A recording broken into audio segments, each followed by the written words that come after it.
今日3月7，秋冬这个专项放送的制度，今日开始实施。安怎放送？就是要咧开放外国人来台湾，嘛接受呢转机的服务。这个相体嘛，伫个明仔载3月7日开始开放，会使食物件。啊，是讲这个国门半开，就是国门半开，加上台湾目前还未开始注意风险，就惊讲这个边境的过未调。啊，专家是讲，只要依照目前防疫措施，若做确实、做彻底，就免伤过烦恼。是讲除了等待 COVID 的疫苗，台湾国产疫苗的进度真正嘛要加油，才有对着世界的速度。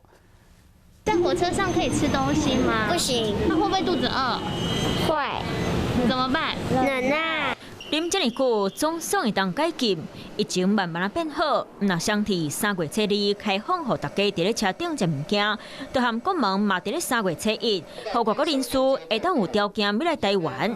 不过真侪国家都已经出疫苗，有基本抗体，台湾含疫苗营养拢还未快到，安尼开放敢安全？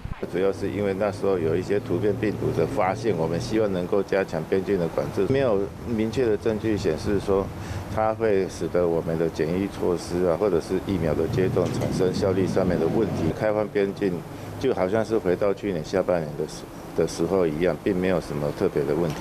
虽然防疫会做真严，不过边境若是要完全开放，一定要经取疫苗。美国甚至按算伫咧2020年第一季，互囡仔经取新冠疫苗。